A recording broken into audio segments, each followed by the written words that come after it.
pipicturean po nila para isend po baga. Yung pangalan po ni Ma'am Maris. Asan po yung ano? resibo lang. Ito po ata. Saan mo nilagay? Ayan. Ito man. Yan. Tapos, ganito po. Tapos, isasend po. Ipipicture na natin yan. Para isend niyo po kay Ma'am Maricel po.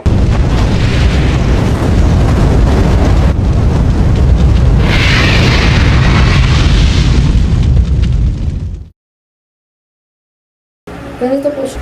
Kasi Exclusive talaga computer kasi yung sa kanya dun eh. Sa bahay nila. Kasi po, hindi din tayo makakagamit nito. Desktop. Hindi din po kayo makakagamit nito kung Wala naman po.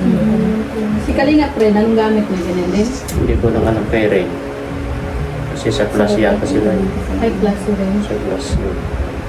Kasi, Kasi sa plus na binigay sila sa cellphone lang din. Nag-include Ay, kasi sulat lang yung sa kinano, Na rin? Tapos ipaprint nila. kasi yung sa Velvet po kasi, napahiram po talaga namin yun. Kasi may isa pa kami baga reserve lang kasi po yun. Kaso na kay Velvet po, tinanong po namin kung ginagamit po nila. Yun daw po yung ginagamit nila. Wala na po kasi kami pwede ipahiram po. So, Anong the best na gawin po natin? pag trinansak natin dito, pwede naman natin ipa-open sa Open sa branch. Tapos, i-create. Kasi ma'am, ang transaction ba ganito, isa-isa. Okay lang. Dahil ano siya, hassle siya. Dapat may sarili talaga silang computer. Kasi pag ganun po, ito po, naka-open po siya, isang ano lang po, isang account ang nakaka-open. Kunwari, in-open dito ni sir, siya lang makaka-open. Pag in-open doon, mawawala po yan dito, maglalag out.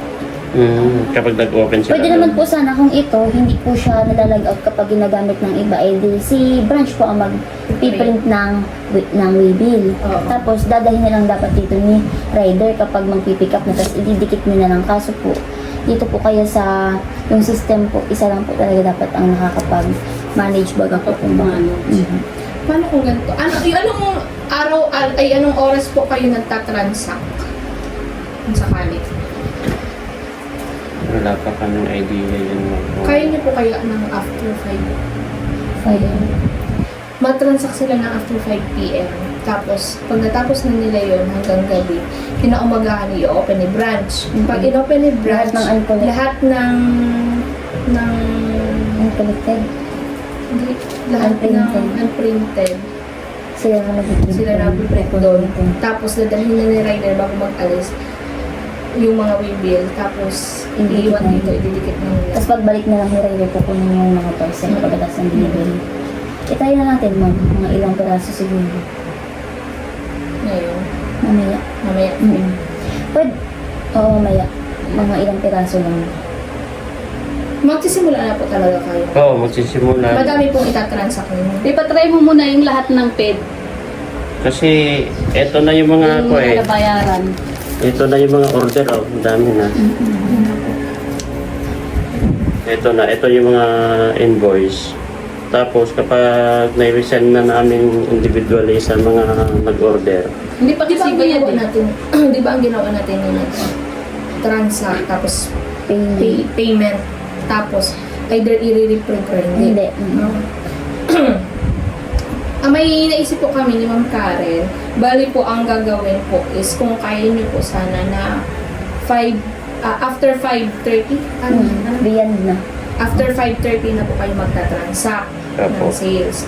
Magta-transact po kayo dyan, tapos payment na po. Tapos, hindi po yun agad kukunin kasi anong oras na yun. Oo. Hindi ba yung mahal sa Trial atin, na po yun. kinabukasan. Tomorrow na yung ano po, pag-pick up. Tapos po, alam mo, kinabukasan po, mabigay po kami din ng oras kay branch na yan po, malag out yan automatic. Ilalagin po nila dun sa branch. Para i-print. Para po i-print yung mga waybill nung binok nyo nung Sa gabi, hapon. hapon po.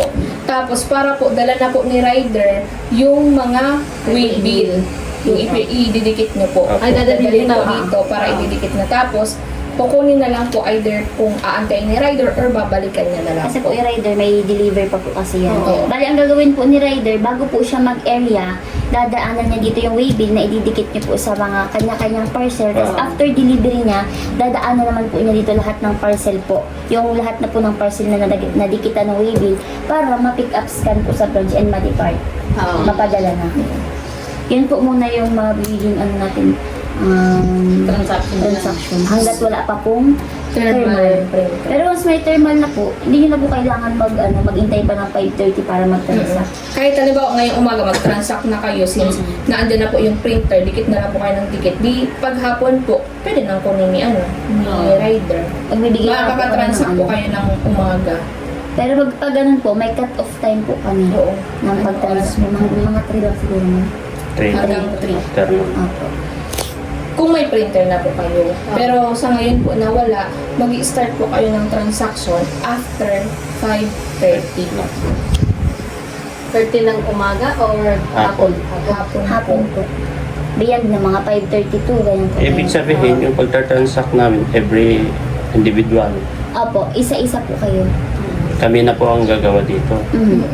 Tapos i-scan lang nila yata doon. Hindi sila, Ito ma'am, yung open nila. pag-scan po, kayo po yung mag-i-scan. Wala po yung ano na po yung branch. Kasi sa pag-scan po, kayo po yung magbabayad na.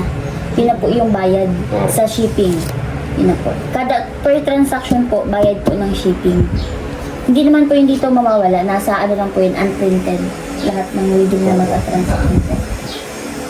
Tapos i-open lang po yun yung branch para po mag-print po. Siya na ang mag-print doon eh. Ibig sabihin, i-encode lang natin lahat. Opo, lahat po ng info. Kunwari po ito, si Ma'am Sige. Ed, ito po. Ito sir, yung ano natin, JNT Home po ang tinatawag dito. So, kami po mismo yung nagbabayad po nito para mas, mas okay po sa mga client po namin para mas maging smooth po yung flow ng transaction. So, dito sir, magsisimula, ito po yung pinaka-dashboard niya. Makikita niyo sir dito yung order entry. Oo. Sige sir. Ito kasi yung example sa kako dito ka na lang kasi ito. Dito sir, kayo Ito kasi sa sa invoice lang yan. Ito po yung home, express tracking. Pero dito po tayo sa order entry. Sa Okay. order entry, sir, makikita niyo yung sender info. Sa sender info po, information po ninyo. Sino po ba yung magsisend? For example po, kayo, lalagyan niyo lang po yung name ninyo, Oo. number po ninyo, and yung district or yung ano niyo po, address, tas yung email po ninyo. After po niyan, Ipatry mo yung tindahan ni Edo. Ito. sige po, try natin. Yan, sabi mo na lang na, Ito hindi, po. yung pagsesendan niya na yan, tindahan, Tindahan ni Edo po yung sender po. Oo, sender. Kasi number po ni Sir Edo, lagay niyo lang po dyan. Kunyari, Example mo lang.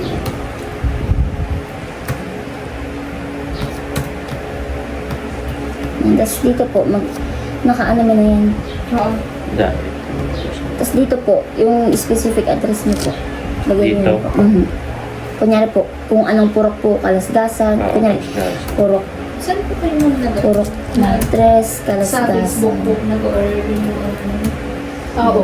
So, sir, email niyo na lang po. So, kayo po. Tapos ang nakalagay po dun sa tindahan ni Edu. Opo, tindahan ni Edo. Okay po. Mas okay po yun. Yan, pag okay na po yan, dito na po kayo sa Eto na. receiver. So, ang receiver po natin, for example, si Ma'am Lorna. Lorna, ano ito? M. Pinuela. Tapos yung number po niya, lagyan lang din natin. 0951. Na ano nyo, hindi pa yung sir natatransact. Ano po? Hindi pa. Lahat ito hindi pa namin natatransact kasi nag-uumpisa pa lang kami. 861. Ayun, kapag na ganyan na namin kasi mamaya pagkatapos ng usapan Sa number, natin. sir, wag nyo na palang lagyan ng 0. Hindi siya nagkaano. Sige. Tapos sa district. Kasi pagkatapos po ito. Ano po ang ano niya? Taga saan po siya? Manila. Tondo. Barangay Tondo, Manila. Tondo.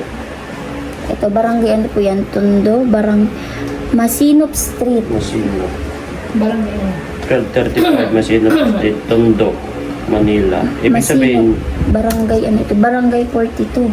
Dito po yan malabas lahat ng specific po. Yan yung barangay 42 nga. I-type mo lang ba?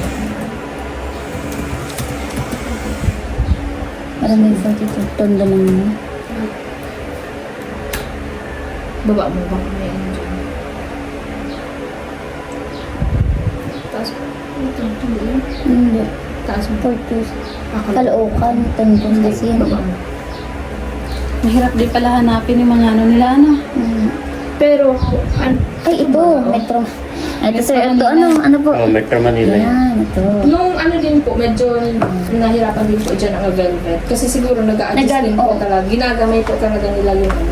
Tas Gagamayin mo din po talaga. bigyan nyo na lang po ng specific. Yung specific po ito na po. Kung Halimbawa po, pag hindi nyo nakuha yung 1, 2, 3, Tondo, 5. Barangay 42. Ang Masino. hanapin mo po is Barangay 42. Tapos hanapin mo Masino. lang kung ano din ang Tondo. Street. Parang ganun-ganun lang po. Tondo, Manila. Ganyan na lang sa yung pinaka-specific na address po na binigay sa inyo. Yan na lang po ilagay mo. Tapos dito, easy na lang ang pinapalagay namin ito. Easy. Tapos item name. Anong klase Parcel name. Ano yung easy? Yan na po, sir. Ito na po yung i-choose nyo po. Basta easy lang. Mm. Sige. Dito ay, anong product nga po yan? Glota white soup. Dito na lang, kahit others na lang. Others na lang po, sir. Sige, ate. Others, tas yung weight. Kung ilan po yung weight niya. Pero kung tutuusin po talaga, mali po talaga yung Mm. Kasi kailangan nyo din po talagang i-indicate Kung ano, kung ilan po talaga. kung ilang kilo, tas kung magkano po talaga yung goods value niya. Pero okay naman yan, ano na yun eh. So, Ito po yan, yung individual na parcel po yan. Apo, Bayan. Kasi iba-iba po na depende po shipping. kasi yan sa Address. distance, sa address. Ah. Nakadepende po yan. Nakadepende sa kilo. Sinabi ko yung una is sa distance, sa address. Pangalawa po is yung sa weight, sa kilo. And pangatlo po is yung sinasabi po namin na goods value. Kung magkano po talaga yung halaga Value niya. ng item na yan. Kasi po, for your information po, napaka-importante po na i-declare po talaga kung magkano po talaga yung goods value. Bakit? Hindi naman po sa hinihingi natin na mawala yan or ma-damage yan.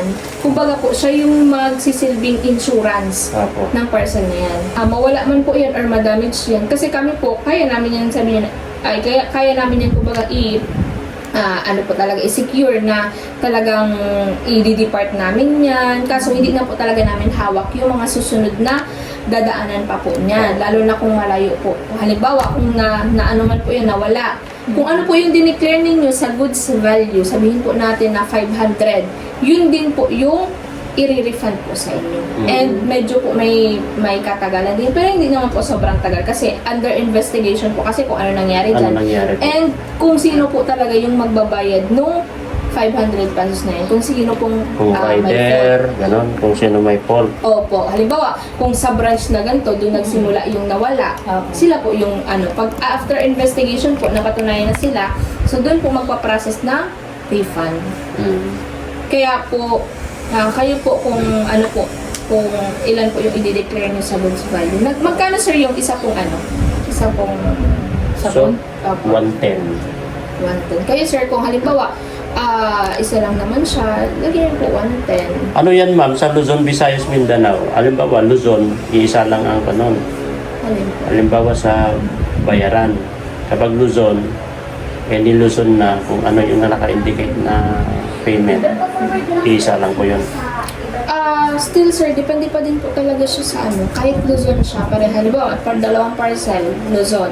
Tapos magkaiba naman po yung weight na dineclare ninyo. Yung isa, sabihin natin na 0.50, tapos yung isa 1 kilo. Siyempre, magkaiba na po talaga yun. Depende po talaga yan kasi wala kami talagang makakapagsabit na kung magkano po talaga kasi matatry nyo po kung magkano talaga yung shipping. Once na dineclare ay in-input nyo po sa system. Kasi yung system po mismo ang magkukompute kung magkano. Depende din sa dito, value. pag include ko na ito, automatic na yan? Opo, mag-ano po. Attach na po yung kung magkano ang kanya shipping fee. Para at least kapag na-include ko na dyan, siyempre, isesend na namin kasi ito sa mga customer para sakto yung kasi nilalagay namin kasi dito kasi in-example namin kasi dito sa bigay ng velvet. 150. Oo. Kasi sabi niya Ano po sila ang velvet? Fix po yung nila? Nag-fix po silang shipping or hindi po? yata po Parang gano'n, nagsisika nag-fix po sila Nag-fix sila. sa ganito halimbawa kasi 1 to 10 pieces is 150 nila. Okay sir, mas okay po kasi yun. Kasi hindi naman po natin talaga malalaman kung magkano talaga yung magiging nila. Oo, in-order namin niya. Ganito sir, Pero alam ko may binibigay kayo na di ba? Ganyan, wala. Wala. Sa ano po, nagbibigay kami sir na, ay ma'am ng mga ganyang ano po, kapag yung mismong client na ang ano po sa Nagpupunta amin. doon. Hindi po ma'am, Alin? yun na po kasi mag-order na lang din kayo sir kasi mas maano po yun, Mas mas mura mura. po. Mas mura po yun. Kailangan nyo lang sir maghanap ng seal. May seal din. yung makapal po. Ay, mas makapal Mas pa makapal dyan. na po. Sige. Kasi ano, Kasi pag na ano po yan, na ano lang sa yan, sa GC na like kaunting buhay po, baka magkakalag po yun sa Kasi malos po sa yun. isa pa, yung soup yun, medyo may mabigat ang isa rin. may bubble wrap din po kayo sir. Po? Ginagamit. Wala pa po. Tapos, ang ano po sana, hindi lang po, ano, kunyari sabon, hindi lang po yung sabon, tapos ilalagay niyo po sa pouch. Para lagyan niyo po siya ng plastic pa po, or bubble wrap. Oo. Halimbawa po sabon. Pwede po kami. Sige na, sige na.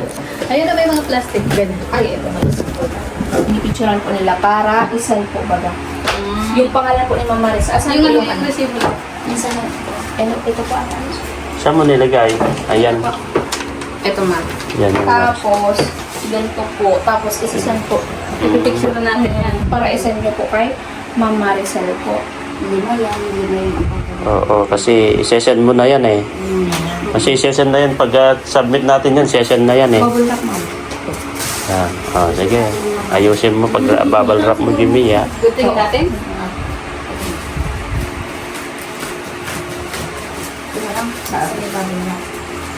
Sige.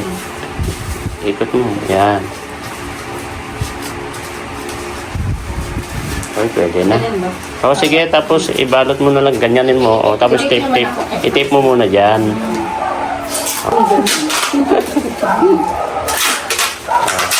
Okay, tama na. Tapos sa kabila naman, yan.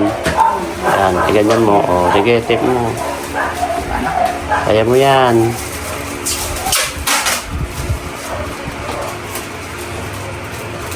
Sige, huwag kang magtipid ng, yan. Ayusin mo yan, yan. Rombera ka. Hindi mo pala kaya yata na mag-isa? Siyempre, Mag-wrap? nag-ano pa eh. Pwede din po kayo magbili ng tape dispenser para mas ito to ma'am, ito to ma'am. Para pangkat? Opo. Kahit wala nang buntot. O kahit wala ng gunting, hindi mo na kailangan. Ganun mo lang naman. Pag nagamit mo din po yun ma'am. Sanayan lang yan, o. Tapos, ito po. Sige ma'am.